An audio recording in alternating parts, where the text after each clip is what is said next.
What did consulting really teach you about how organizations diagnose problems and how really executives make those decisions? My move to consulting was surprising to some people, but not to me. It was all intentional. It was all planned out.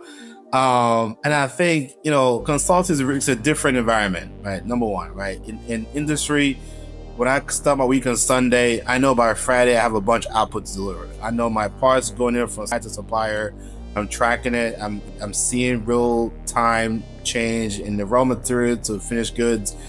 Consulting is different. It's more stepping back, looking at the overall enterprise, looking for ways to scale up a solution, and looking to understand how you can sustain those solutions.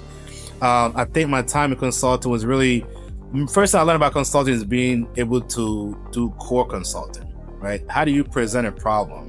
How do you diagnose a problem? And specifically, if cost is a problem, why is cost a problem? Is it a system issue? Do you not have the right system in place? And if you do, is it being used efficiently, effectively by the operators?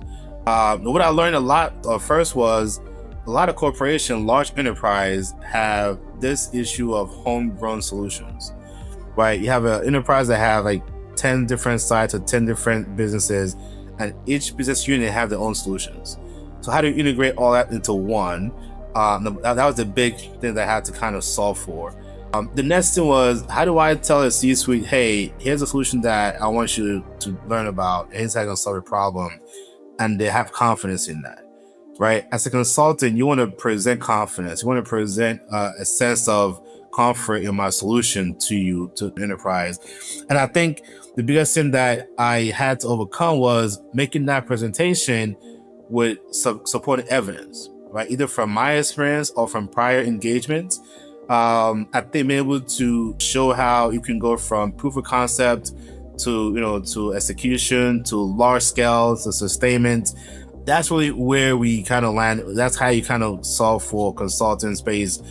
For me, as a leading consultant, I had to learn how to navigate different things, the different phases of consulting. There's the BD, there's the business development phase, there's the actual RFP, there's actual awardment of the project, engagement. So there's the different phases of consulting project.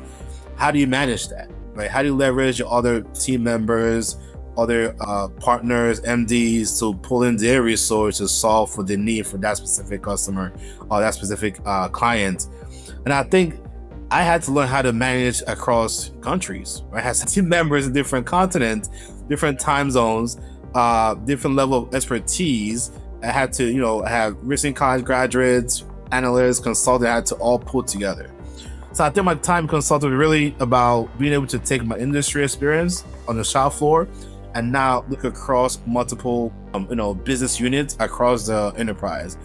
And the one thing that I learned is you can have the best solution, like I said before, but change management is where you live and die, to be honest with you. Like, if you don't have that great change management in your portfolio or your process or your engagement plan, you will struggle a lot.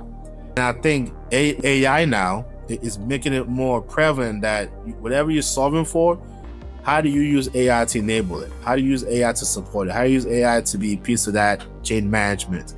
But that should make the change management a lot easier, right? The team to get behind you to support the deployment, and also sustaining those solutions. So that's kind of how I've spent my time in consulting overall, getting into it, staying into it, and leading across it throughout the whole time I was there.